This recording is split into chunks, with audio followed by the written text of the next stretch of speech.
The 6th of January, 1982.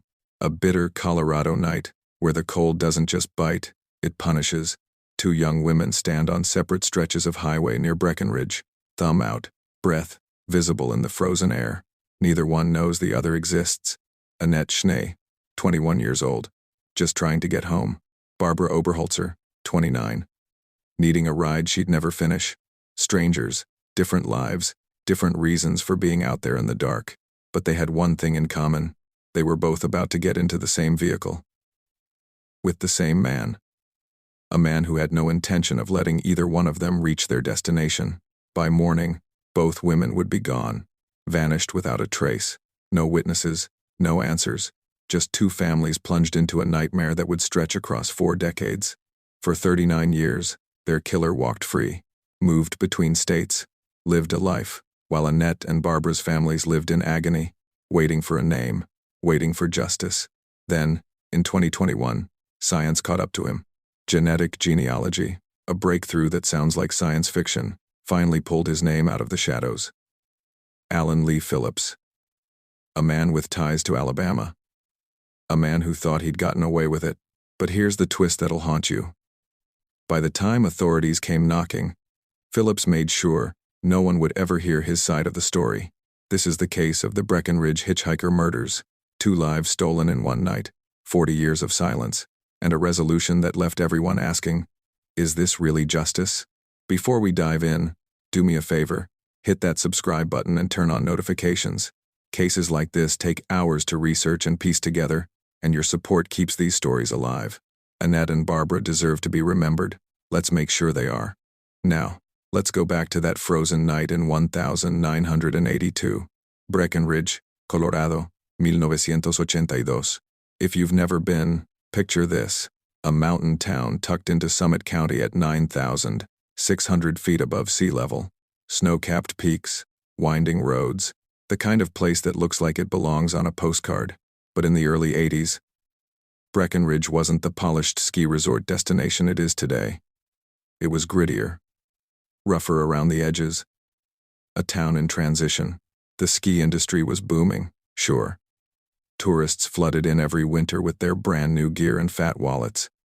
But the people who actually kept the town running, they were scraping by.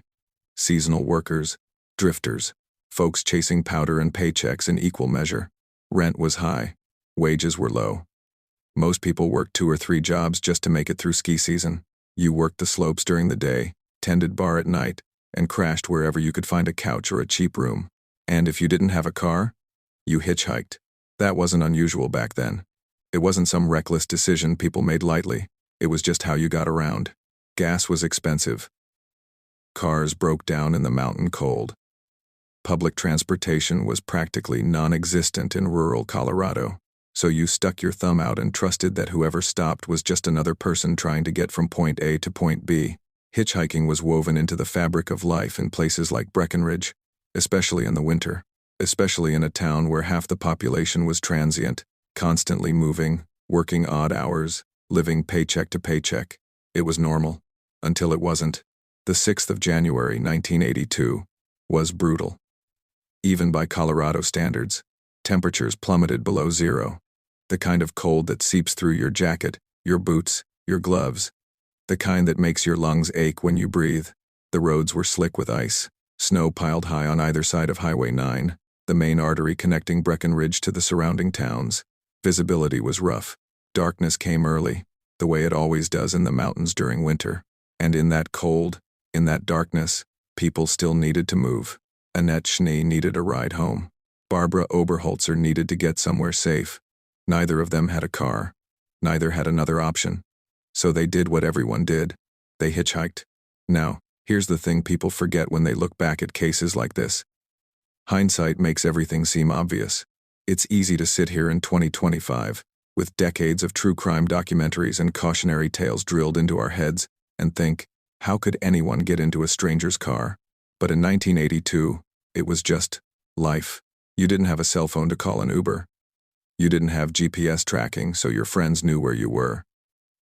You didn't have instant communication. You had your gut, your instincts, and the hope that most people were decent. And most people were, but not everyone. Summit County in the early 80s was a place where people came and went. Ski bums, seasonal workers, folks passing through on their way to somewhere else.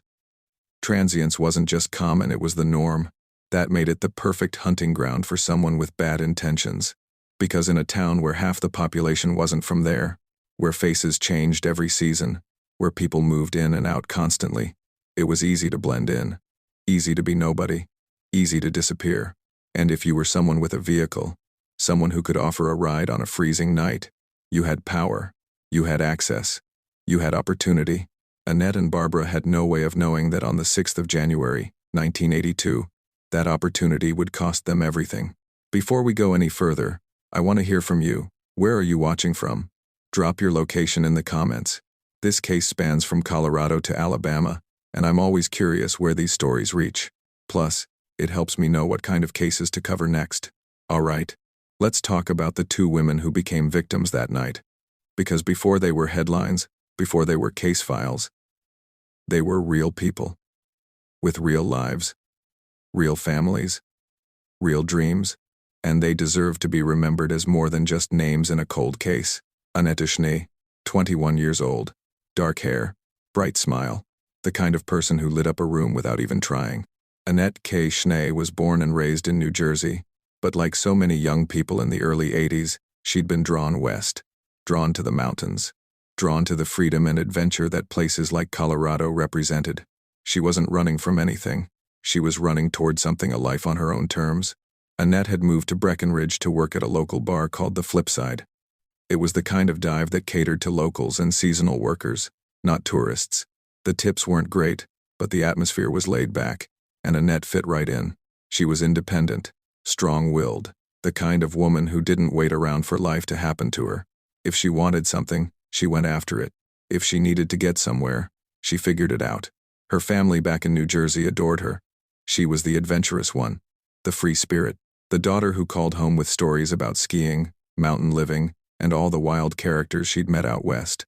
But Annette wasn't reckless. She was smart, cautious when she needed to be. She knew how to take care of herself. The 6th of January, 1982, was supposed to be just another day. She'd spent the afternoon visiting a friend in the small town of Alma, about 10 miles south of Breckenridge. Alma sits even higher in the mountains, over 10,000 feet, and in the dead of winter, it's isolated, quiet, the kind of place where you really needed a ride if you didn't have a car. Annette didn't have a car, so when it was time to head back to Breckenridge, she did what she always did, what everyone did. She hitchhiked. She was last seen standing on the side of Highway 9 near Alma, around 6 p.m. It was already dark, already brutally cold. She was bundled up, thumb out, waiting for someone, anyone to stop. Someone did, and that was the last time anyone saw Annette Schnee alive. Her family didn't know anything was wrong at first. Annette was an adult, independent. It wasn't unusual for her to go off on her own for a day or two. But when days turned into a week, and a week turned into silence, the fear set in. Her mother, Eileen, knew something was wrong. Mothers always know. Annette wasn't the type to just disappear. She wasn't the type to leave people worrying. She called home. She checked in. She had plans. She had a life. And now, that life had been ripped away. Eileen Schnee spent the next 39 years searching for answers, waiting for someone to tell her what happened to her daughter, waiting for a name, waiting for justice. For nearly 4 decades, she carried that weight, that agony, that unanswered question that haunted her every single day. Who took my daughter? Barbara Bobbi Jo Oberholtzer, 29 years old, a mother, a survivor, a woman who'd been through more than most people could imagine. Barbara Oberholtzer, friends called her Bobbi Jo, had a harder life than Annette. She'd struggled, fought, clawed her way through challenges that would have broken other people. She was originally from the Midwest but had bounced around over the years. Life hadn't been kind to her. She'd dealt with bad relationships, financial struggles, the kind of instability that makes every day feel like a battle. But Bobbi Jo kept going. She had a young daughter. That little girl was everything to her. The reason she got up in the morning. The reason she kept fighting even when the world felt impossibly heavy. Bobbi Jo had come to Colorado hoping for a fresh start, a chance to build something better, a chance to give her daughter the kind of life she deserved. She worked odd jobs, cleaned houses, did whatever she could to make ends meet. It wasn't glamorous, but it was honest work, and Bobbi Jo wasn't afraid of hard work. She was staying in the Breckenridge area, trying to get her footing, trying to figure out her next move. The 6th of January, 1982, started like any other day, but by the end of it, Bobbi Jo's life and her daughter's life would be shattered forever. The details of why Bobbi Jo was hitchhiking that night are murky. Some reports say she was trying to get to a friend's place. Others suggest she was heading somewhere for work. What's clear is that she needed a ride, and in a town like Breckenridge, hitchhiking was the only option. She was last seen on Highway 9, not far from where Annette had been standing earlier that same evening. 2 women, strangers, different ages, different backgrounds, different reasons for being out there, but their paths were about to converge in the worst possible way. Here's what haunts me about Bobbi Jo's story. She'd survived so much already. She'd fought through poverty, bad relationships, instability. She was trying. She was clawing her way toward something better for her and her daughter. And in one night, all of that was stolen from her. Her daughter lost her mother, lost the one person who loved her unconditionally, lost the woman who was fighting every single day to give her a better life. Bobbi Jo's family, like Annette's, spent decades in agony, decades wondering, decades haunted by the same question. What happened to her? Annette and Bobbi Jo never met. They didn't know each other. They weren't friends. They weren't co-workers. They had no connection whatsoever. Except for one. On the 6th of January 1982, they both got into the same vehicle. They both crossed paths with the same man, and neither of them ever made it to where they were going. Think about that for a second. 2 separate women, 2 separate lives, 2 separate moments of vulnerability, and one predator who was in the right place or the wrong place, depending on how you look at it, to take advantage of both of them. This wasn't random chaos. This was calculated, opportunistic. A man who saw 2 women alone on a freezing night and decided their lives didn't matter. He was wrong. Annette Schnee mattered. She was loved. She was missed. She was mourned. Barbara Oberholtzer mattered. She was loved. She was missed. She was mourned. And for 39 years, their families refused to let the world forget them. The 6th of January, 1982. Let's walk through that day step by step, because what happened over the course of just a few hours would set off a chain of events that wouldn't be resolved for nearly 4 decades. Early afternoon. Annette Schnee is visiting friends in Alma, a tiny mountain town south of Breckenridge. She's relaxed, happy. Nothing about the day feels off. She's planning to head back to Breckenridge later that evening. Around 6 p.m., Annette is spotted on Highway 9 near Alma, hitchhiking north toward Breckenridge. It's already dark. The temperature has dropped well below freezing. She's wearing a winter coat, trying to stay warm while waiting for a ride. Several people drive past her. Some don't stop because they're not heading her direction. Others don't stop because their cars are full. It's not unusual. Hitchhikers sometimes wait a while before someone picks them up, but eventually, someone does stop. A vehicle pulls over. Annette approaches, gets in, and that's it. That's the last confirmed sighting of Annette Schnee alive. Now here's where things get terrifying. Somewhere around the same time, within hours, maybe even minutes, Barbara Oberholtzer is also hitchhiking in the area. She's on Highway 9 as well, not far from where Annette was standing. She needs a ride. She's cold. She's vulnerable. And a vehicle stops for her too. It took a few days before alarm bells started ringing. Annette's friends in Breckenridge expected her back that night. When she didn't show up, they figured maybe she'd decided to stay longer in Alma. Maybe she'd crashed at someone's place. Maybe plans had changed. But when she didn't show up the next day, or the day after that, concern turned to worry. Worry turned to fear. Her family back in New Jersey got the call. Annette was missing. Nobody had seen her. Nobody knew where she was. Eileen Schnee's worst nightmare had begun. Bobbi Jo's disappearance followed a similar pattern. At first, people assumed she'd gone off somewhere. Maybe she'd found work in another town. Maybe she'd decided to leave the area. But when days passed and nobody heard from her, when she didn't reach out to check on her daughter, people knew something was horribly wrong. Bobbi Jo wouldn't just vanish. Not without her daughter. Not without a word to anyone. The missing persons reports were filed. Law enforcement started asking questions, retracing steps, talking to anyone who might have seen either woman.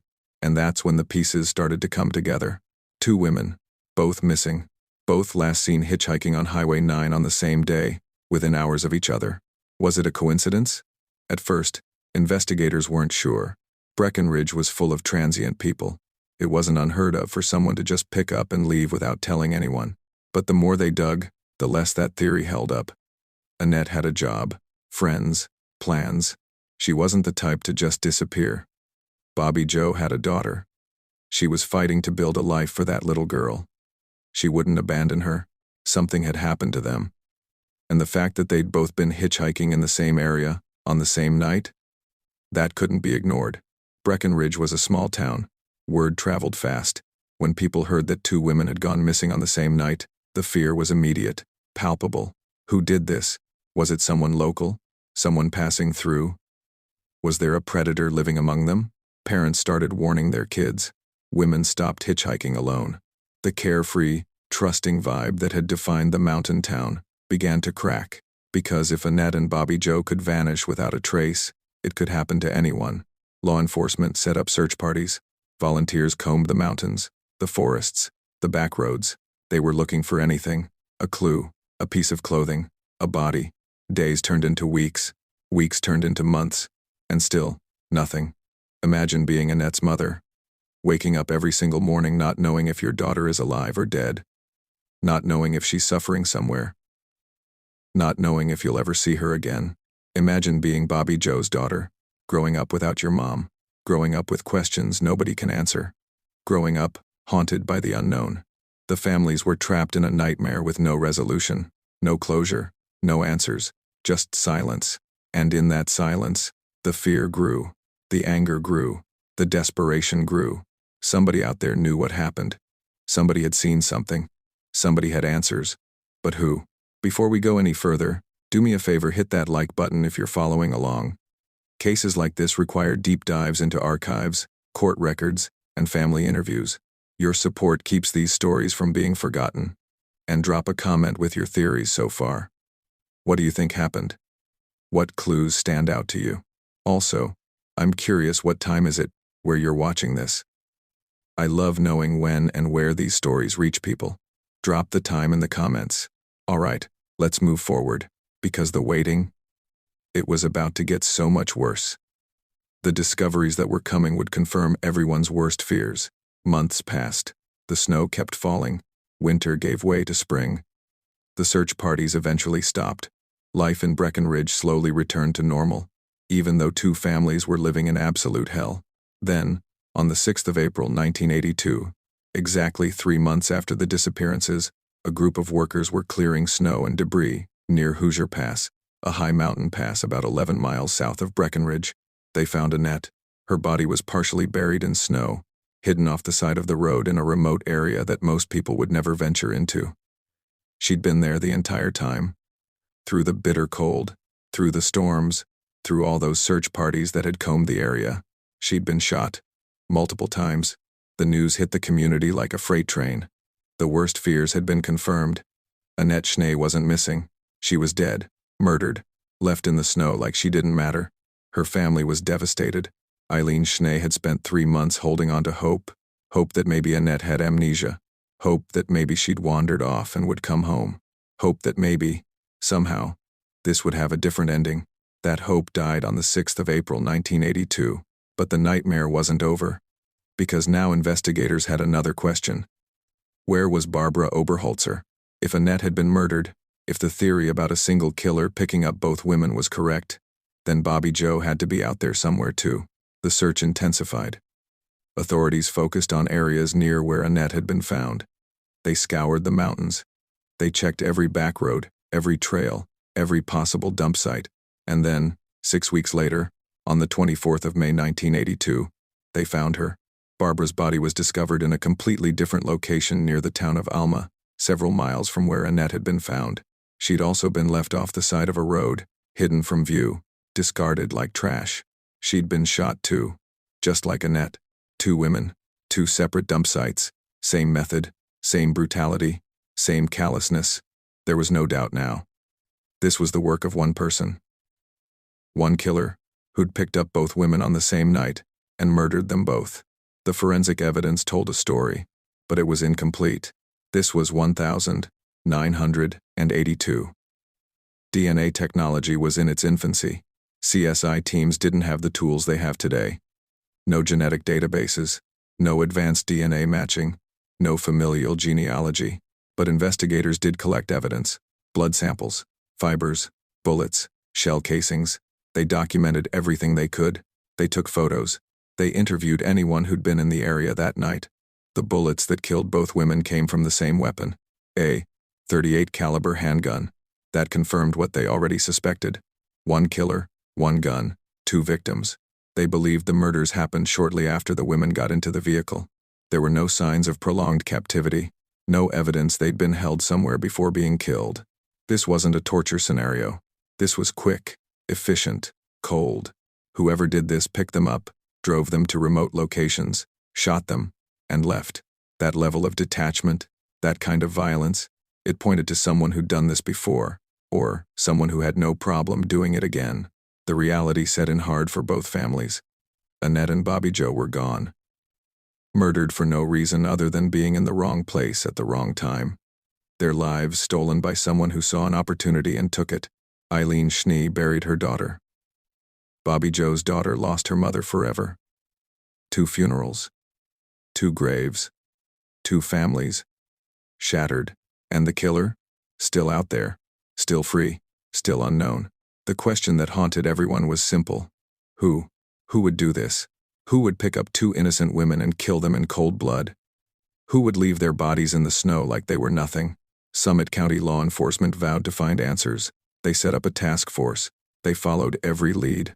They interviewed hundreds of people. They looked at known offenders in the area. They checked alibis. They built timelines. But every lead went cold. Every suspect was cleared. Every theory fell apart. The case stalled. And then it went silent. Here's what made this case so difficult. Breckenridge in 1982 was a revolving door of people. Seasonal workers came and went. Tourists passed through. Drifters moved on to the next town. By the time Annette and Bobbi Jo's bodies were found, whoever killed them could have been halfway across the country. No witnesses saw them get into a vehicle. No one could describe the car or the driver. No one had a name. It was like the killer had evaporated into thin air. The families were left with nothing but grief, nothing but rage, nothing but unanswered questions that would haunt them for decades. Annette's mother, Eileen, never stopped fighting. She called investigators. She pushed for updates. She made sure her daughter's case didn't get buried in a filing cabinet somewhere. She refused to let Annette be forgotten. Bobbi Jo's family did the same. They demanded justice. They demanded answers. They demanded that someone, somewhere, figure out who did this. But as the years stretched on, hope began to fade. The case grew colder. The trail grew fainter. The likelihood of ever finding the killer seemed impossible. And yet, the evidence sat there, waiting, preserved, stored in an evidence locker, waiting for the day when science would catch up. That day wouldn't come for 39 years. The Summit County Sheriff's Office knew they were dealing with something serious. A double homicide. 2 young women executed on the same night. A killer who could be anywhere by now. They threw everything they had at it. Detectives started with the basics. Who were Annette and Bobbi Jo? Who did they know? Who had they been in contact with in the days leading up to January 6?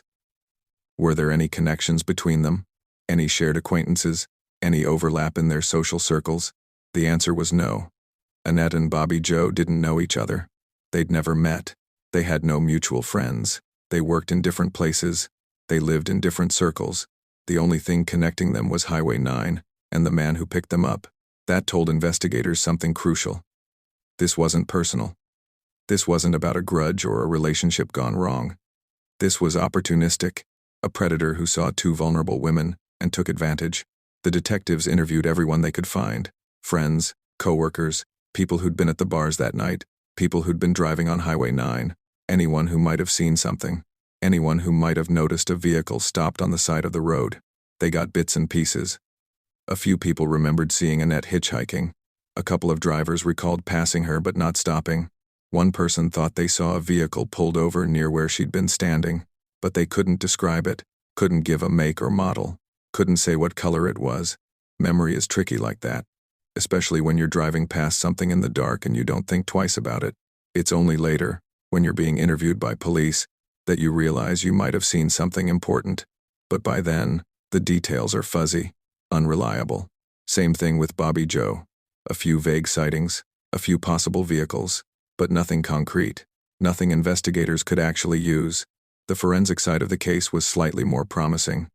The bullets recovered from both bodies came from the same gun, a .38 caliber handgun. That was significant. It confirmed the single killer theory and gave investigators something to look for. If they could find that gun, they could match it to the murders. If they could find someone who owned a .38 and had been in the area that night, they might have their killer. They also collected DNA evidence, blood samples from both crime scenes, fibers from clothing, trace evidence that might have been left behind by the killer. But here's the problem. In 1982, DNA profiling was barely a thing. The first use of DNA in a criminal case didn't happen until 1,986 inches, the UK.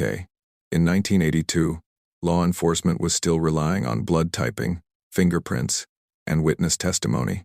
DNA testing existed in laboratories, but it wasn't something your average sheriff's office had access to.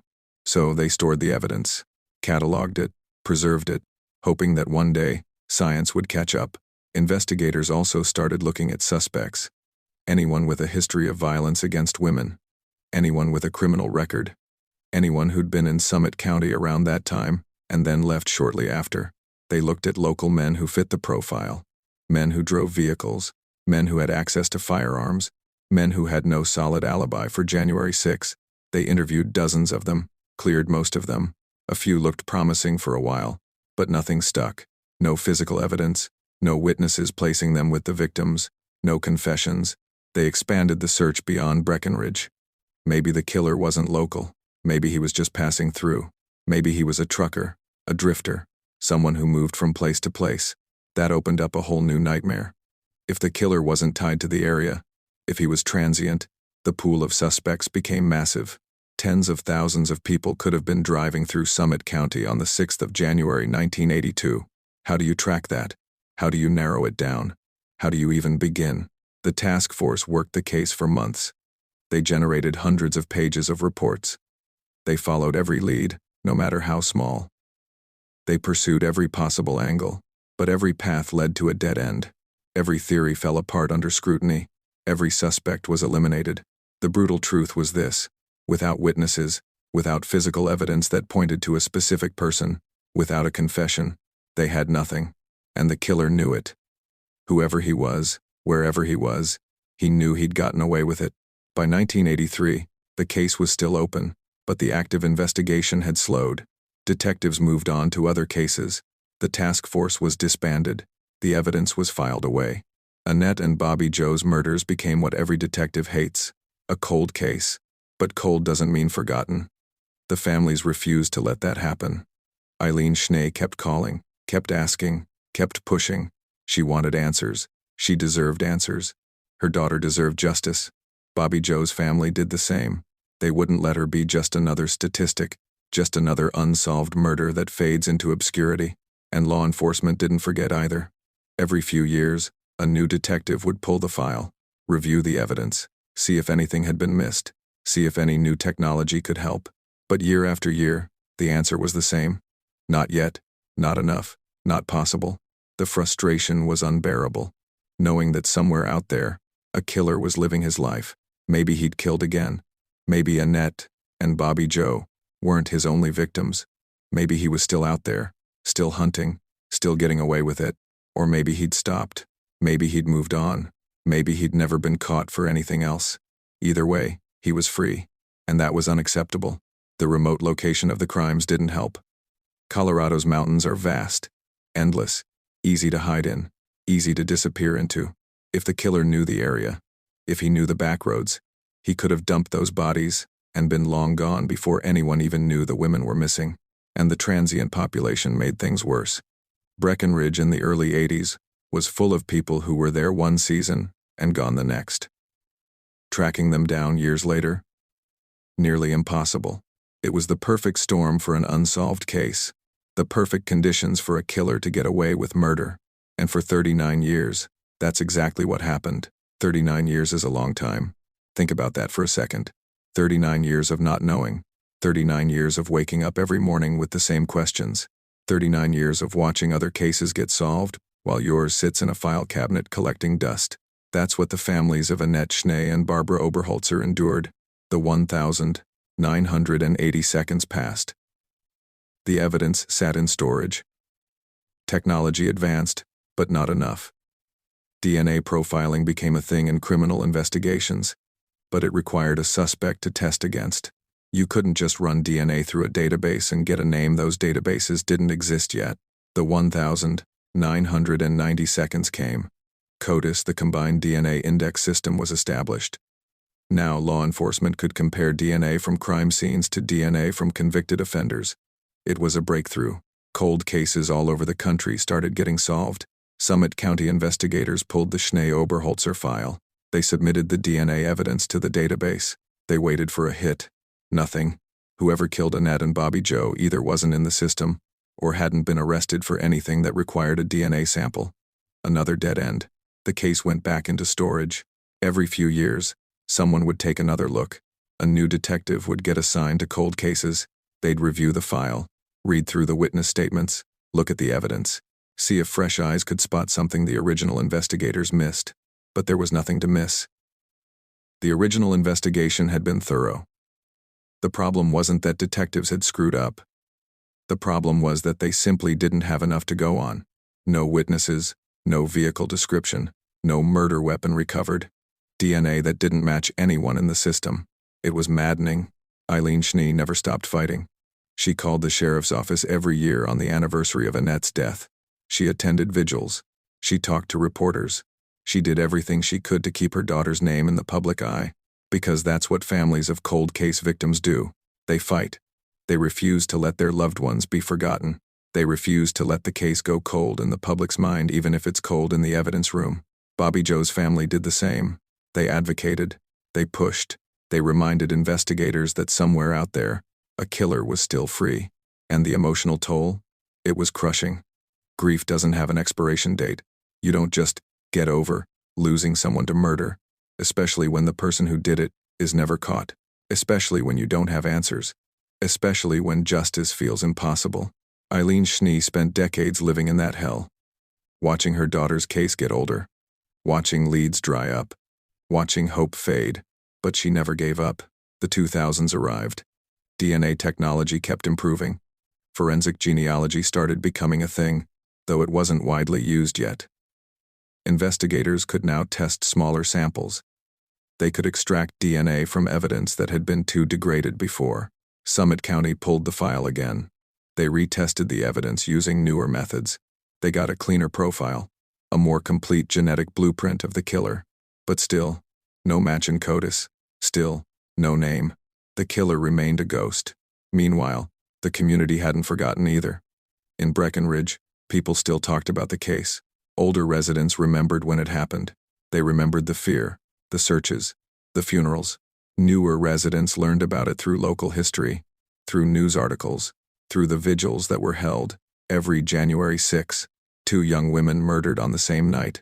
Bodies left in the snow. Killer never caught. It became part of the town's dark history. A reminder that even in a beautiful mountain paradise, evil can exist. Here's what happens in cold cases that stretch across decades. The families age. Witnesses die. Memories fade. The urgency diminishes for everyone except the people who lost someone. Annette Schnee was getting older. She'd spent the majority of her life fighting for justice for Annette, fighting and getting nowhere. How much longer could she keep going? How much longer before the case outlived the people who remembered it firsthand? That's the nightmare of cold cases. Time is the enemy. Every year that passes makes resolution less likely. Evidence degrades. People forget. Files get lost. Detectives retire. And killers die. If the person who murdered Annette and Bobbi Jo died before he was identified, the case would never be solved. The families would never get answers. Justice would die with him. That possibility haunted everyone involved. But then something changed. Something that would revolutionize cold case investigations forever. A case in California. The Golden State Killer. a man who'd raped and murdered dozens of people across California. In the 1,970 seconds and 80 seconds, he'd evaded capture for decades. Considered uncatchable, and then genetic genealogy cracked the case wide open. Investigators took DNA from old crime scenes and uploaded it to public genealogy databases, sites like GEDmatch, where people upload their DNA to find relatives and build family trees. They didn't get a direct match to the killer, but they got matches to his distant relatives, third cousins, fourth cousins, people who shared small amounts of DNA with him. From there, investigators built a family tree. They worked backward, generation by generation, branch by branch, until they narrowed it down to one name, Joseph James DeAngelo. He was arrested in 2018, 40 years after his crimes. It was a game changer.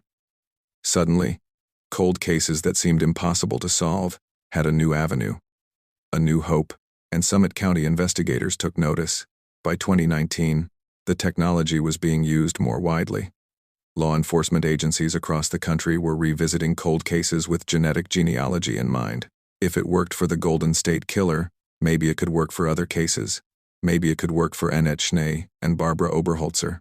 The file was pulled again, this time with renewed energy. This time with a new tool that might actually lead somewhere. The DNA profile from the crime scenes was submitted to genealogy databases, not looking for a direct match, looking for relatives, looking for anyone who shared DNA with the killer. And this time, something hit. Not a name, not yet, but distant relatives. People who didn't even know they were connected to a murderer. People whose DNA pointed investigators in the right direction. From there, it was painstaking work, building family trees, tracking down records, following branches, eliminating possibilities, narrowing the pool. Months of work, thousands of hours. But slowly, steadily, a name started to emerge. Alan Lee Phillips. Before we go further, I need you to do something for me. Share this video. Seriously. Cases like this only get solved because people refuse to let them be forgotten, because families keep fighting, because technology keeps advancing, and because people like you keep these stories alive.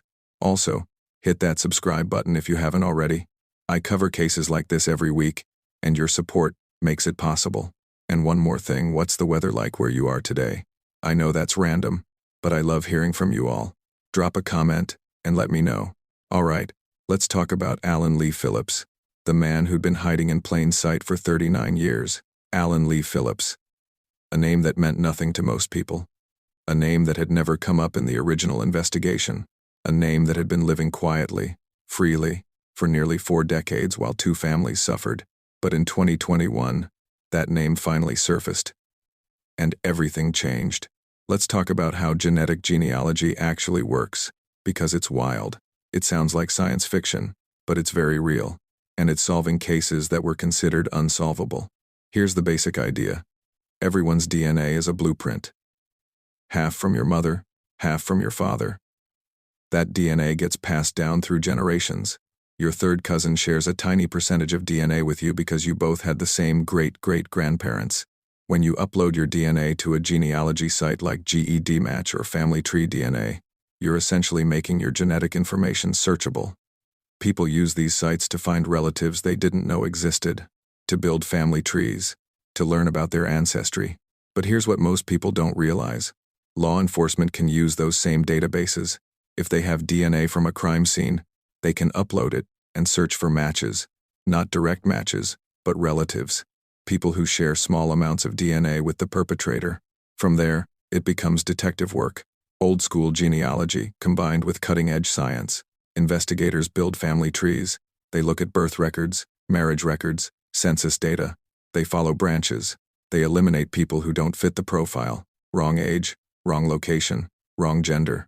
It's tedious. It's time-consuming. But it works. And that's exactly what happened with the Schnee Oberholtzer case. The DNA profile from the crime scenes was uploaded to a genealogy database. Within weeks, investigators got hits. Not the killer himself, but distant relatives. People who shared DNA with whoever had murdered Annette and Bobbi Jo. Those relatives had no idea they were connected to a killer. They'd uploaded their DNA hoping to learn about their ancestry or find long-lost cousins.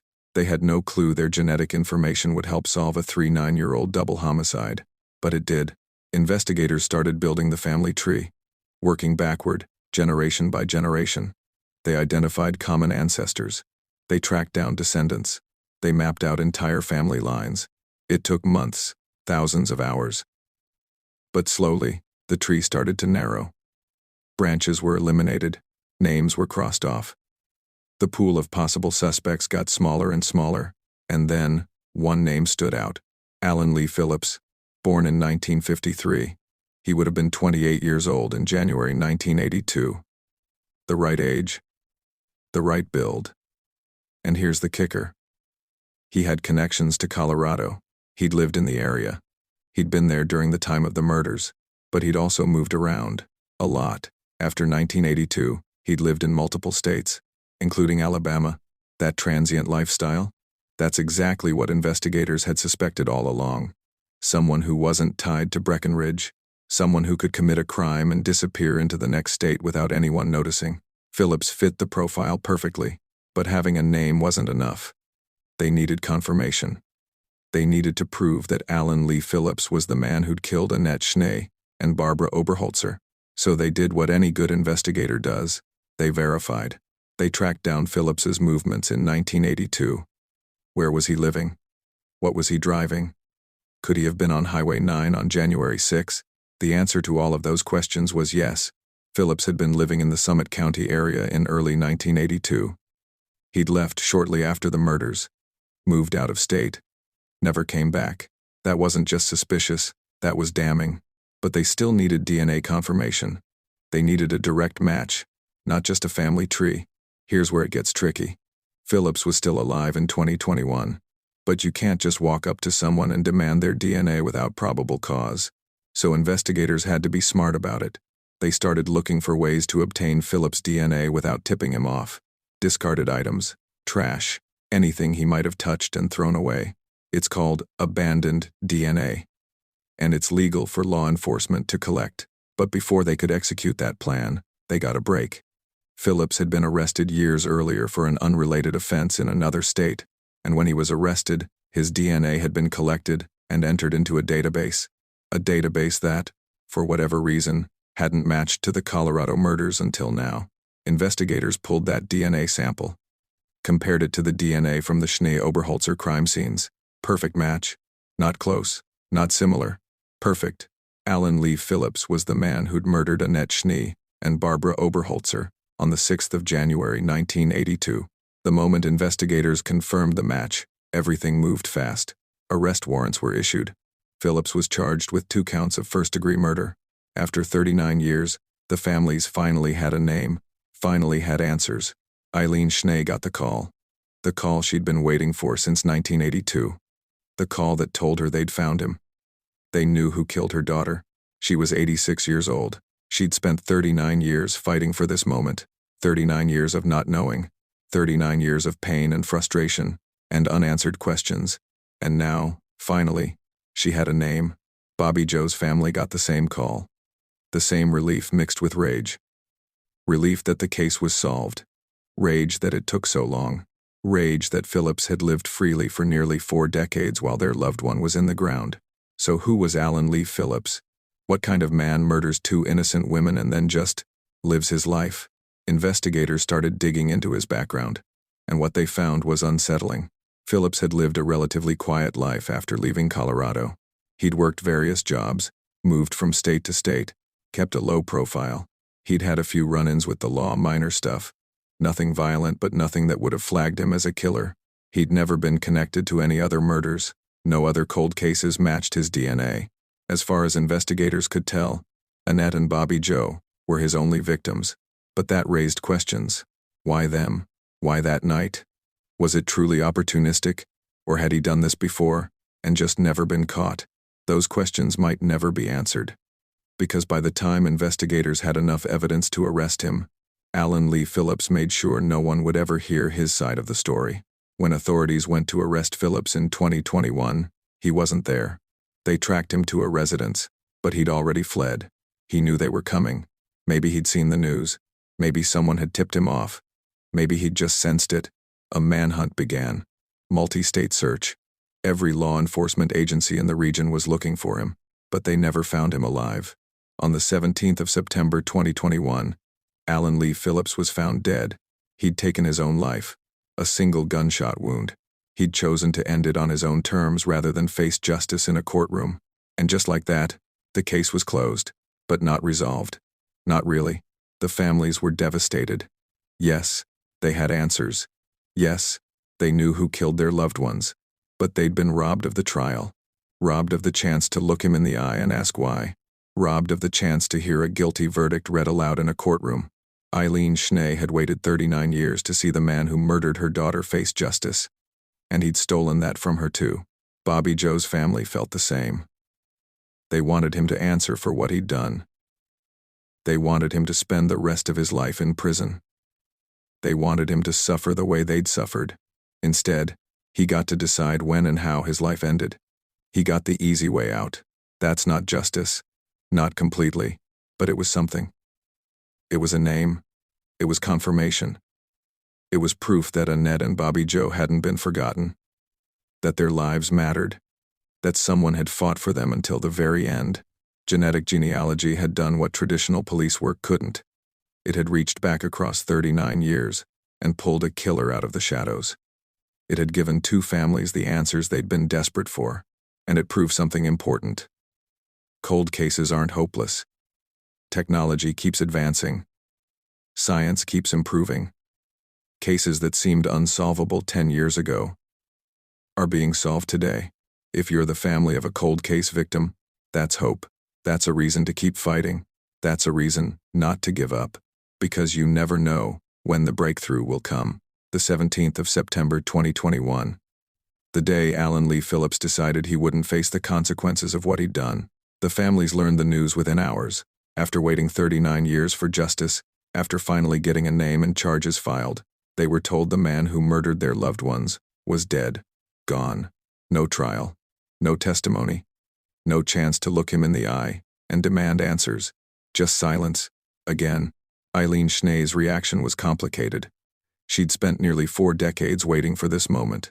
Waiting to know who killed Annette. Waiting for someone to be held accountable. And now that moment had arrived, but it was incomplete. Hollow. She was grateful to finally have answers. Grateful that investigators had never stopped working the case.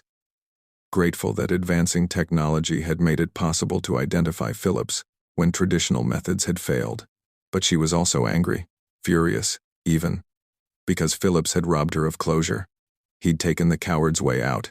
He'd made sure his voice would never be heard. His motives would never be explained. His guilt would never be publicly declared in a courtroom. In a statement to the press, Annette said she was relieved the case had been solved, but heartbroken that justice would never fully be served. She'd wanted to sit in that courtroom, wanted to hear the evidence presented, wanted to see Phillips convicted and sentenced. She deserved that. Annette deserved that. And Phillips stole it from them one final time. Bobbi Jo's family felt the same crushing disappointment. They'd waited just as long, suffered just as much, and they'd been denied the same resolution. Bobbi Jo's daughter had grown up without her mother. She'd spent her entire life with a hole where her mom should have been. She'd carried the weight of not knowing who took her mother away, or why. Now she knew who. But she'd never know why. She'd never hear him explain himself. She'd never get to confront him. She'd never get to tell him how much pain he'd caused. That opportunity was gone forever. Law enforcement had mixed feelings too. On one hand, they'd solved the case. After 39 years, they'd identified the killer. The DNA match was solid. The evidence was overwhelming.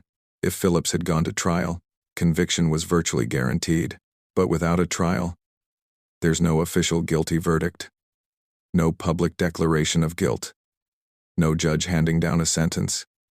The case would forever have an asterisk next to it. Solved, but unresolved. Summit County Sheriff Jaime Fitzsimons addressed the media shortly after Phillips's death. He acknowledged the bittersweet nature of the outcome. He praised the investigators who'd worked the case for decades. He thanked the families for never giving up. And he expressed frustration that Phillips had chosen to end his life rather than face accountability. But Fitzsimons also made something clear.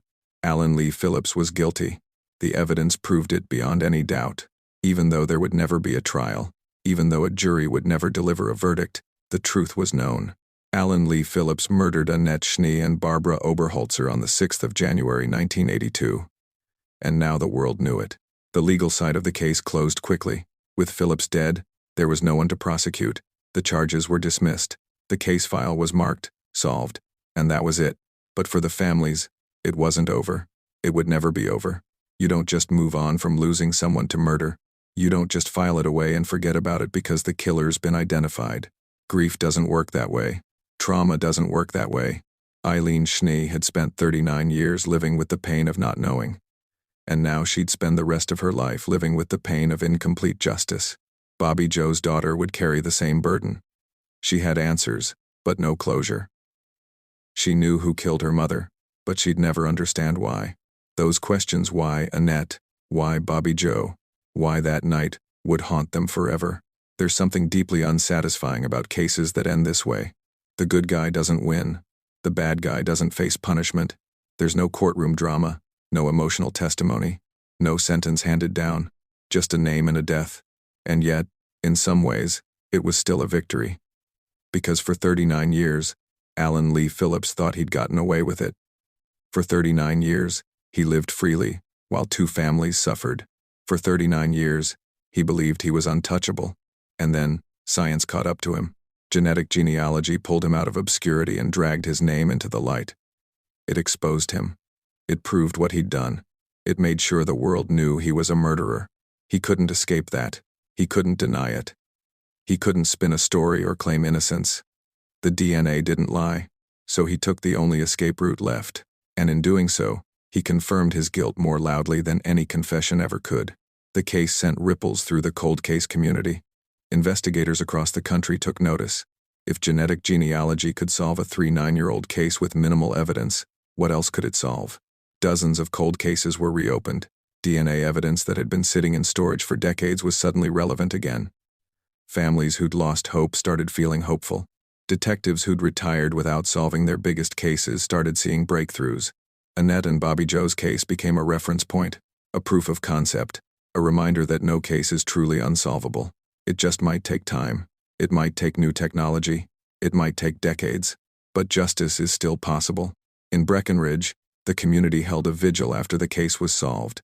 40 years after the murders, people gathered to honor Annette Schnee and Barbara Oberholtzer, to remember them not as victims, but as people, as women with lives and dreams, and families who loved them. Candles were lit, names were spoken, stories were shared. And for the first time in 39 years, those stories didn't end with a question mark. They ended with a name, with an answer, with the knowledge that the man who'd stolen their lives had finally been identified. It wasn't the ending anyone wanted, but it was an ending. Eileen Schnee passed away in 2023, 2 years after learning the identity of her daughter's killer. She was 88 years old.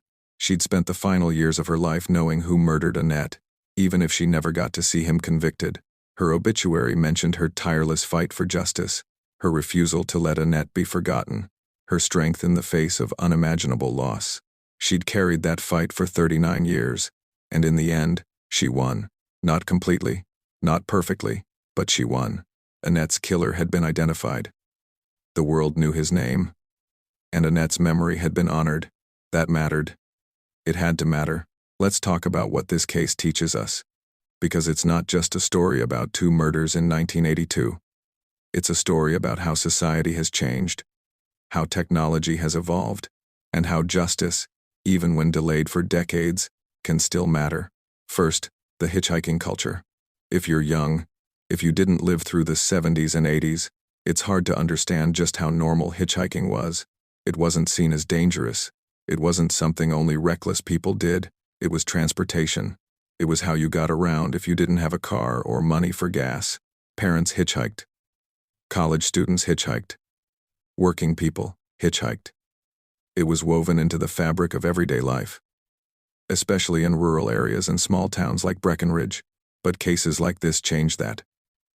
Every time a hitchhiker was murdered, every time a young woman got into the wrong vehicle and never came home, the collective consciousness shifted. Fear replaced trust. Caution replaced openness.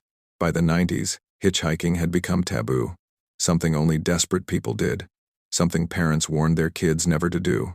The freedom and trust that defined an earlier generation gave way to suspicion and fear. Was that progress? In some ways, yes. People became more aware of the risks, more protective of themselves and their loved ones. But something was also lost. A sense of community. A belief that most people are good. A willingness to help a stranger. Annette and Bobbi Jo were victims of that trust. They trusted that the person who stopped was just giving them a ride. They had no reason to think otherwise. And that trust cost them everything.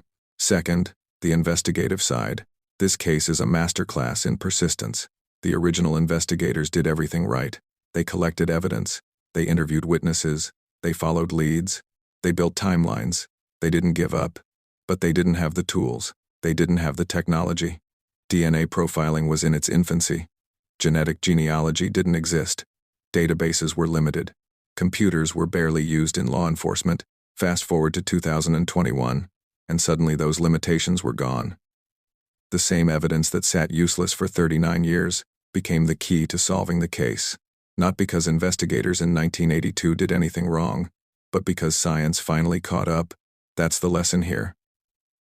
Never give up on a cold case. Never assume it's unsolvable. Technology is always advancing. Methods are always improving. What's impossible today might be routine 10 years from now. Genetic genealogy is proof of that. 5 years ago, most people had never heard of it. Now it's solving cases left and right. The Golden State Killer, the boy in the box. Dozens of Jane and John Does have been identified. Dozens of killers have been caught. And it's only going to get better, more powerful, more precise. Third, the question of justice. Is this justice? Knowing who killed Annette and Bobbi Jo but never seeing him convicted? Never hearing him explain himself? Never watching him spend the rest of his life in prison? It's complicated. The families would say no. They wanted the full process. The trial. The verdict. The sentencing. They deserved that. But in another sense, justice was served. Alan Lee Phillips was exposed. His name is forever tied to these murders. His family knows what he did. His friends know what he did. The world knows what he did. He doesn't get to be remembered as a normal guy who lived a quiet life. He gets remembered as a murderer. A coward who killed 2 innocent women and then took his own life rather than face the consequences. That's not nothing. That matters. And it matters that Annette and Bobbi Jo's families finally have answers. Finally have peace, even if it's incomplete. Finally know that someone fought for their loved ones until the very end. Justice delayed is painful, but it's still justice. Finally, let's talk about memory, about why these stories matter, why we tell them, why we remember. Annette Schnee was more than a victim. She was a daughter, a friend, a young woman with dreams and plans and a whole life ahead of her. Barbara Oberholtzer was more than a statistic. She was a mother, a survivor, a woman fighting to build something better for herself and her daughter. They deserve to be remembered. Not just as names in a case file, but as people. Real people who mattered. Who were loved. Who left holes in the world when they were taken. And by telling their stories, by refusing to let them be forgotten, we honor them. We make sure their lives meant something. We make sure their deaths weren't in vain. That's why cases like this matter. Not just because they're mysteries to be solved, but because they're lives to be remembered. If you made it this far, thank you. Seriously. Cases like this take hours of research, writing, and editing. Your time, your attention, your support, it all matters. Do me a favor before you go. Hit that subscribe button if you haven't already. Turn on notifications so you never miss a case. These stories deserve to be told, and your support makes that possible. And if you want more deep dives into cold cases that were finally solved, check out the video I'm linking next. You won't regret it. Drop a comment and let me know what you think. Should cases like this be considered solved even without a trial? What do you think motivated Alan Lee Phillips? And are there other cold cases you want me to cover? Your engagement keeps this channel alive, and it keeps stories like Annette and Bobbi Jo's from being forgotten. Rest in peace, Annette Schnee. Rest in peace, Barbara Oberholtzer. You deserved so much better. But you were not forgotten, and you never will be.